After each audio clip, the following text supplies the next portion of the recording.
Bismillah, alhamdulillah. Salatu wassalamu ala rasulillah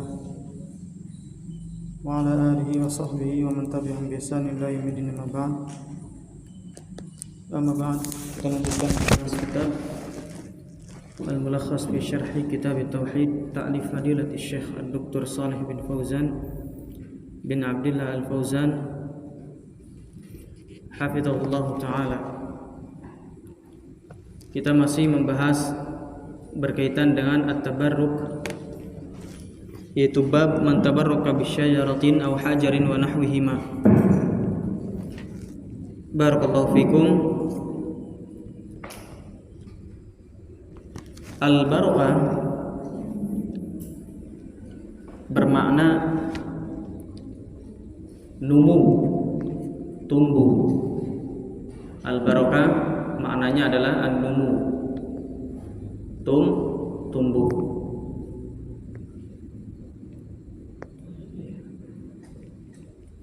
Juga bermakna itu secara bahasa ya, an-numu, barokah. Adapun secara istilah makna dari barokah adalah baqa'u syai'i wa numuwihi. Baqa'u syai'i wa numuwu. Jadi kekalnya sesuatu dan tumbuhnya sesuatu, itu namanya barokah. Harta yang berkah adalah harta yang kekal dan yang tumbuh, juga bermanfaat. Demikian juga ilmu. Nah, di sini pembahasan kita adalah masalah at-tabarruk. Bisa nggak kita meminta keberkahan dari pohon, dari batu? Kita sudah sebutkan kalau misalkan pohon dan batu itu kita jadikan sebagai sebab saja, adapun yang memberikan keberkahan adalah Allah Subhanahu wa taala, maka ini terjatuh kepada syirik kecil. Karena dia menjadikan sebab yang bukan sebab syar'i dan juga tidak bisa diteliti dengan ilmu dunia seperti kedokteran. Kemudian kalau misalkan dia meyakini bahwa batu atau pohon inilah yang memberikan keberkahan, maka ini syirik besar. Karena yang memberikan keberkahan adalah Allah Subhanahu wa taala, dan itu termasuk dari rububiyah Allah Subhanahu wa taala. Kemudian kata beliau, Al-Uzza disebutkan di dalam ayat Al-Uzza. Ini salah satu nama dari patung. Al-Uzza adalah syajaratus samar. Syajaratus samar. Ini nama pohonnya adalah samar. Qad buniya haulaha wa ju'ila laha astarun baina Makkah wa Taif. Sungguh telah dibangun di sisi pohon ini, wa ju'ila laha astar, dan pohon ini ditutupi, yang berada antara Mekah dan Taif. Kalau Al-Lats itu berada di mana? Di Taif. Nah, kalau Uzza berada antara Mekah dan Taif. Kalau Al-Lats itu ibaratnya apa? Sakhrah, batu. Ya. Jadi penyembahan terhadap batu ini terjadi pada zaman Nabi Shallallahu Alaihi Wasallam dan juga orang-orang sebelumnya. Kemudian Al-Uzza ini ibarat dari apa? Syajarah, dari pepohonan. Artinya apa? Penyembahan terhadap pohon itu terjadi juga pada zaman Nabi dan sebelum Nabi Shallallahu Alaihi Wasallam. Manatun, kemudian yang terakhir adalah manat, wa manata. Sanamun bil mushallali baina Makkah wal Madinah. Nah, ini kalau manat itu sonam, berhala, patung yang berada di daerah Mushallal. Di mana itu Mushallal? Mushallal itu baina Makkah wal Madinah, antara Mekah dan juga Madinah.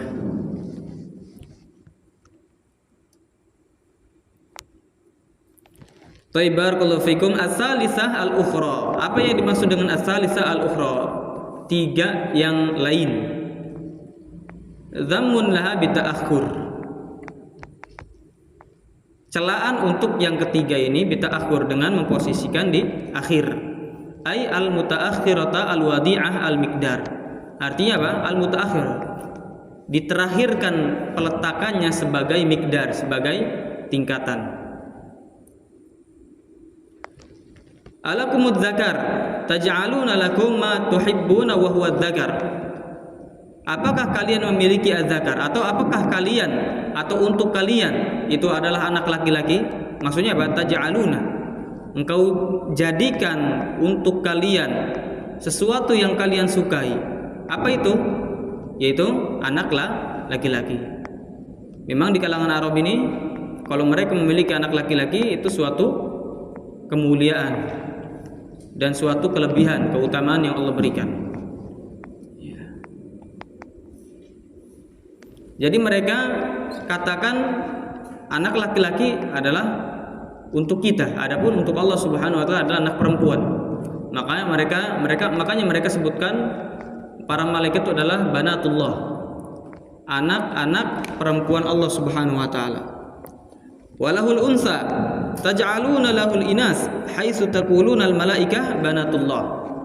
Sedangkan kalian jadikan untuk Allah inas, anak-anak perempuan, di mana kalian mengatakan para malaikat adalah anak perempuan Allah Subhanahu wa taala. Nah, ini bentuk penghinaan dari mereka, orang-orang musyrikin, di mana mereka menganggap keturunan laki-laki itu adalah suatu kemuliaan, sedangkan keturunan perempuan adalah suatu kerendahan. Nah, mereka jadikan keturunan dari kalangan laki-laki untuk mereka, sedangkan keturunan dari kalangan perempuan untuk Allah Subhanahu wa taala. Jadi mereka menghinakan Allah Subhanahu wa taala. Diza jurun wa batilun. Dija itu maknanya jur. Ya. Kebatilan, sama jur dengan batil, semakna, kebatilan, keburukan. Wa sammaitumuha min tilqa'i anfusikum. Dan kalian namakan patung-patung tersebut, berhala-berhala tersebut min tilqa'i anfusikum, dari diri kalian sendiri. Jadi penamaan Al-Lats wal Uzza dan Manat itu adalah penamaan yang dibuat oleh kaum musyrikin itu sendiri. Min sultan ay min hujjatin wa burhanin ala al-uluhiyatiha. Dan tidak ada bukti, kata Allah Subhanahu wa taala. Tidak ada bukti, tidak ada petunjuk yang menunjukkan kepada uluhiyah Allah Subhanahu wa taala, kepada uluhiyahnya berhala-berhala ini. Jadi mereka menyembah berhala ini, menganggap berhala ini adalah sesembahan dalam kondisi mereka tidak punya bukti. Mereka hanya sangka belaka, hanya sangkaan belaka. Iyattabi'una ma yattabi'u ay laisa lahum mustanad. Jika mereka mengikuti artinya mereka mengikuti laisa lahum mustanad, tidaklah mereka memiliki mustanad, sandaran. Jadi mereka sekedar mengikuti saja, tapi enggak punya sandaran. Illa dhann ay husna dhannihim bi abaihim. Cuma dhann, maksudnya apa? Mereka berprasangka buruk kepada berprasangka baik kepada bapak-bapak mereka. Jadi kaum musyrikin itu mereka menyembah berhala. Kenapa? Karena mereka melihat keturunan nenek moyangnya, melihat bapaknya mereka menyembah apa? Menyembah berhala, menyembah patung. Jadi mereka menganggap bahwa yang bapak-bapak mereka sembah ini adalah kebaikan, husnudzon. Ya. Makanya kalau misalkan kita dakwahi mereka untuk kembali kepada agama Allah, mereka jawabnya apa? Nenek moyang kita yang menyembah ini, ya. Dan kita hanya mengikuti nenek moyang kita. Wa ma tahwa al-anfus. Dan apa yang diinginkan jiwa. Hududu anfusihim fir riasati. Ya. Hududu anfusihim. Keinginan jiwa mereka terhadap ar-riasah, terhadap kepemimpinan. Mereka tidak mau beriman kepada Nabi sallallahu alaihi wasallam Karena konsekuensi kalau mereka beriman kepada Nabi, mereka menjadikan pemimpin yaitu Nabi Shallallahu Alaihi Wasallam. Sedangkan mereka sendiri pengen menjadi pemimpin. Ya. Jadi ini diantara yang bisa membuat niat seseorang rusak dan juga bisa membuat tujuan seseorang rusak. Bahkan bisa membuat agama seseorang itu rusak adalah hubbur riasah, suka kepemimpinan. Antum kalau misalkan belajar di Yaman itu luar biasa ya. Mereka para masyayikh yang di Yaman yang luar biasa keilmuannya, sangat mampu untuk mereka itu mengampu suatu pondok, untuk mengampu suatu markis, sangat mampu. Akan tetapi mereka tidak mau. Sebagai contoh misalkan di Ma'bar sana, syekh yang senior itu banyak. Ada Syekh Taufik Al-Ba'dani, antum pelajari kitabnya Ibhajul Kiram, Syarah Bulughul Maram. Ini beliau luar biasa keilmuannya. Bersamaan dengan itu beliau tetap duduk bersama Asy-Syaikh Al-Imam di Ma'bar dan belajar dengan Asy-Syaikh Al-Imam. Bayangkan dalam kondisi ilmu beliau yang sangat luas, akan tetapi beliau tidak hubbur riasah, tidak suka kepemimpinan. Otomatis tatkala beliau duduk di Syekh Al-Imam, beliau bukan pemimpin, yang pemimpin adalah Syekh Al-Imam. Ya. Tapi memang demikian. Sebab ilmu seseorang itu menjadi berkah adalah tatkala seseorang tersebut jauh dari yang namanya hubbur riasah. Berbeda dengan orang-orang yang ilmunya cetek, yang mereka berdakwah itu bukan karena Allah Subhanahu wa taala. Mereka itu berdakwah dikarenakan ingin tampil, ingin masyhur, ingin terkenal. Maka tidak mau mereka membantu dakwahnya seseorang di bawah naungannya. Nah, di sini kaum musyrikin kenapa mereka tersesat?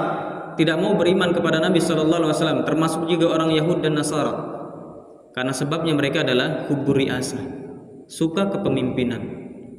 Sebagaimana mereka Banu Israel dari kalangan Yahud enggan untuk beriman kepada Nabi Shallallahu Alaihi Wasallam. Padahal Allah sebutkan tentang mereka, alladzina aw ya'rifunahu kama ya'rifuna abna'ahum. Orang-orang Yahud itu mengenali Nabi Shallallahu Alaihi Wasallam sebagaimana mereka mengenali anak-anak mereka, tapi tidak mau beriman kepada Nabi. Padahal mereka tahu yang dibawa Nabi adalah kebenaran. Kenapa? Karena hubbur riasah.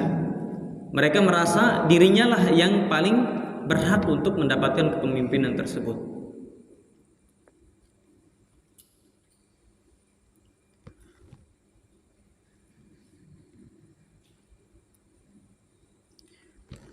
Kemudian al-huda, irsalur rusul bil hujjah al-wadihah wal haqqi al-munir.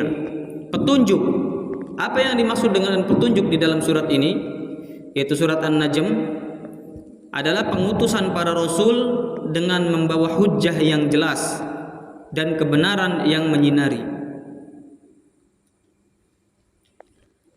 Barakallahu fikum.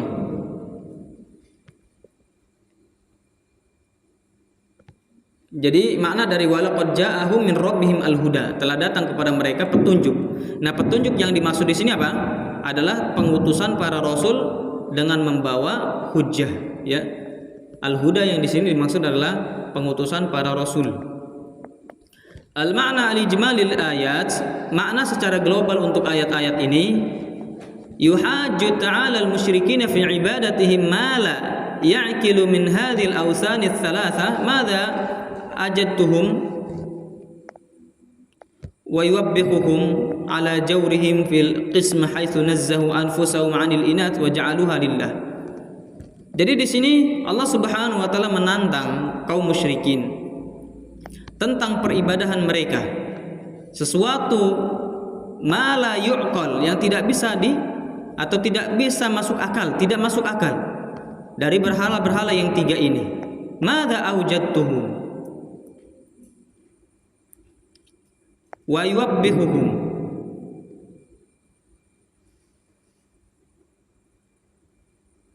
ala jauhirihim, apa yang kami temukan pada mereka, wa yubbihuhum, dan juga Allah Subhanahu wa taala menganggap buruk, mencerca ala jaurihim, kebatilan mereka dalam pembagian di mana mereka sucikan diri mereka dari anak-anak perempuan sedangkan mereka jadikan anak perempuan adalah milik Allah Subhanahu wa taala. Jadi makna afara'aitumul Lata wal Uzza wa manata tsalitsatal ukhra, ini adalah bentuk penantangan dari Allah Subhanahu wa taala. Kata Allah Subhanahu wa taala, bagaimana anggapan kalian terhadap Lata dan Uzza dan Manat Tsalisah dan Manat yang ketiga? Akhbirni, kabarkanlah aku. Ya. Bagaimana keyakinan kalian terhadap Lata, Uzza dan Manat? Ini tantangan dari Allah Subhanahu wa taala terhadap mereka.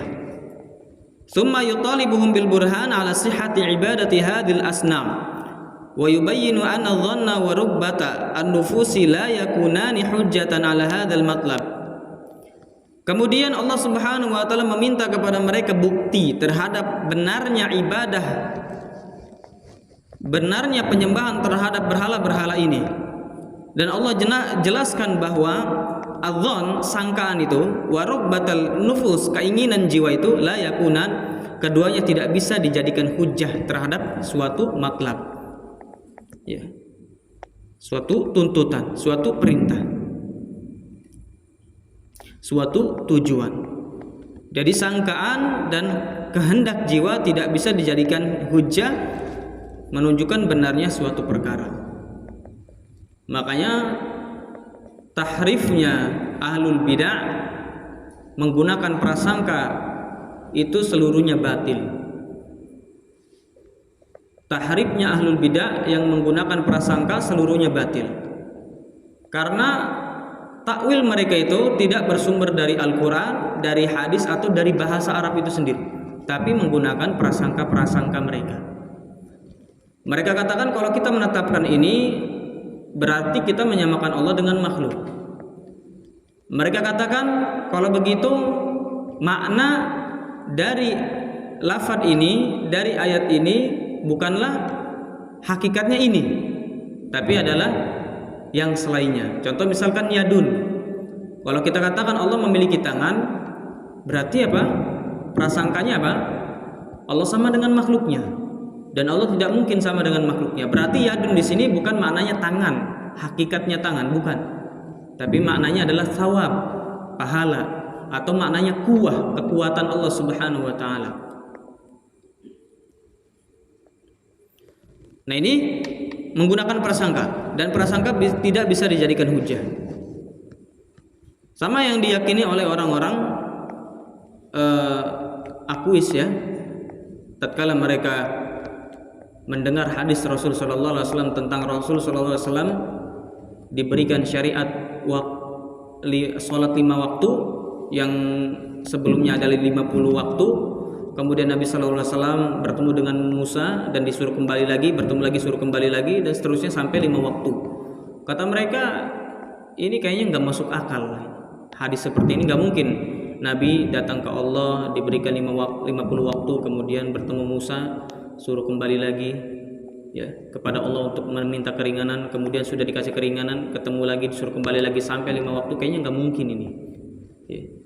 Kayaknya ini adalah kisah dari Israiliyat. Nah, ucapan mereka tidak mungkin ini itu berasal dari prasangka mereka, ya.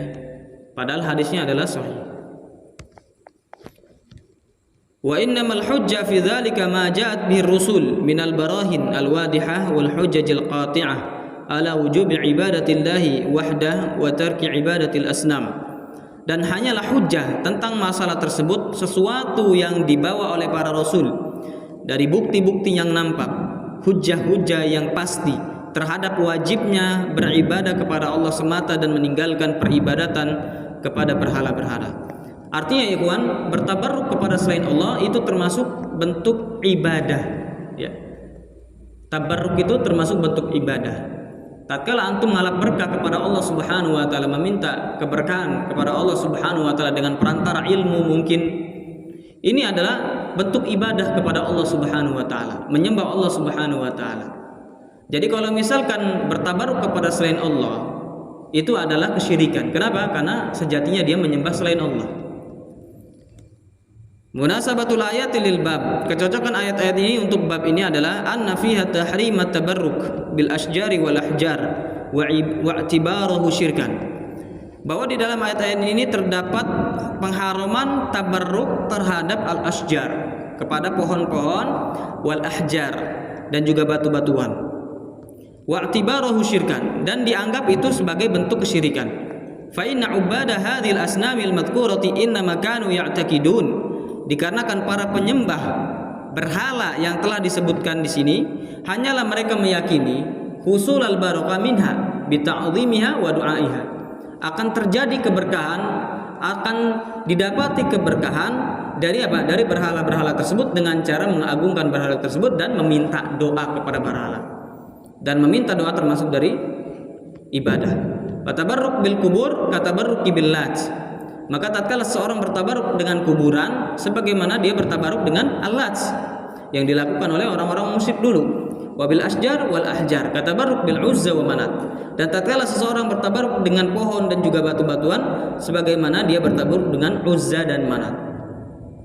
Ma yustafadu minal ayat, yang bisa diambil faidah dari ayat-ayat ini adalah al-ula, yang pertama anna tabarruka bil asjar wal ahjari syirkun.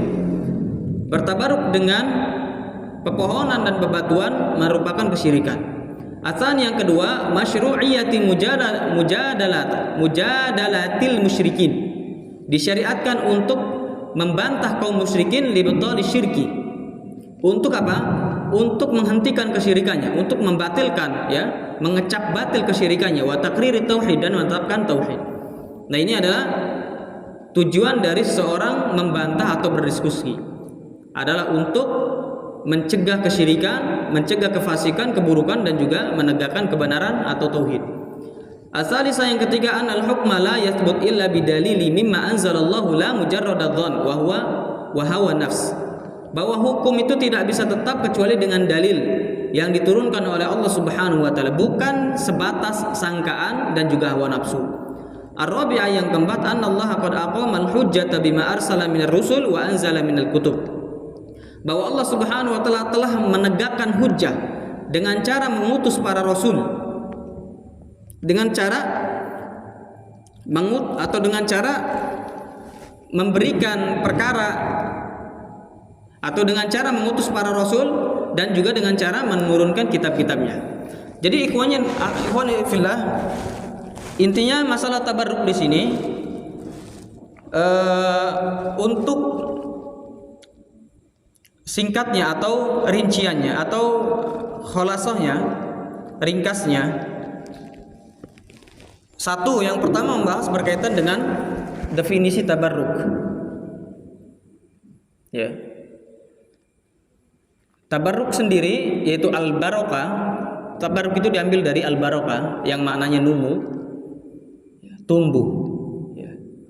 Yang maknanya tumbuh, ini secara bahasa. Secara istilah adalah maknanya apa? Baka usyai wa numuhu, ya. Kekalnya suatu perkara dan tumbuhnya suatu perkara, ya. Ini definisi dari barokah itu sendiri. Jadi barokah secara bahasa apa? An-numu, tumbuh. Secara istilah baka usyai, kekalnya sesuatu, dan juga wanumuhu, tumbuhnya suatu perkara. Jadi kalau misalkan orang ilmunya pengen berkah, ya, dia minta kepada Allah Subhanahu wa taala supaya ilmunya tidak hilang dan juga ilmunya semakin bertambah. Nah, itu ilmu yang berkah. Semakin dia bertambah ilmunya dan semakin kekal ilmunya, dan juga bisa dia manfaatkan ilmunya. Itu namanya ilmu yang berkah. Barakallahu fikum. Kemudian at-tabarruk. Ya, kalau tadi barokah, kalau ini tabarruk. Tabarruk adalah talabu al-barokah. Ini adalah perbuatan meminta keberkahan, ya. Tadi ada keberkahan, ada tabarruk. Tabarruk apa? Meminta keberkahan. Nah, barakallahu fikum. Yang kedua, meminta keberkahan adalah apa? adalah ibadah. Maka tidak boleh diminta kepada selain Allah Subhanahu wa taala. Meminta keberkahan atau tabarruk adalah ibadah, maka tidak boleh diminta kepada selain Allah Subhanahu wa taala. Kemudian yang ketiga, khulasahnya adalah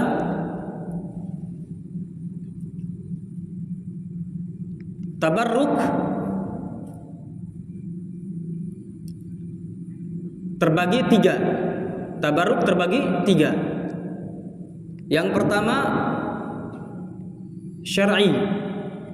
Yang pertama syar'i, yaitu meminta keberkahan kepada Allah Subhanahu wa taala. Nah, ini syar'i, ibadah yang benar, meminta keberkahan kepada Allah Subhanahu wa taala. Yang kedua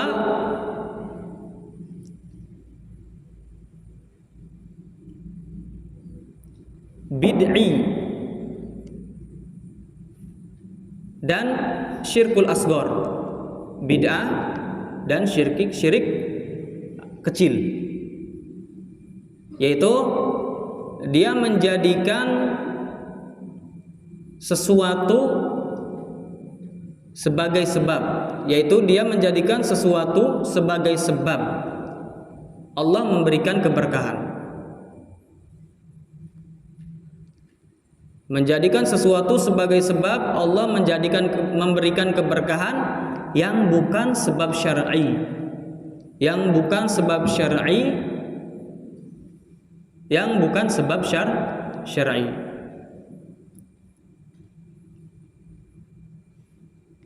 Taib. Nah, ini syirik kecil. Yang ketiga adalah syirku al-akbar, syirik besar.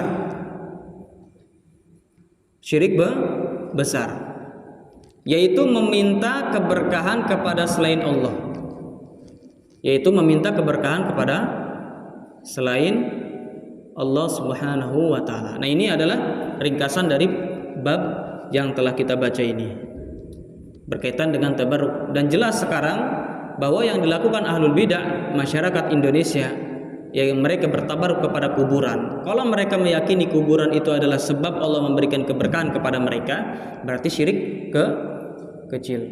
Tapi kalau mereka meyakini bahwa kuburan inilah yang bisa memberikan keberkahan kepada mereka, berarti syirik besar. Ya. Jadi keberkahan itu adalah diminta kepada Allah Subhanahu wa taala, dan itu yang bentuk ibadah. Subhanakallahumma wa bihamdika asyhadu an la ilaha illa anta astaghfiruka wa atubu ilaik.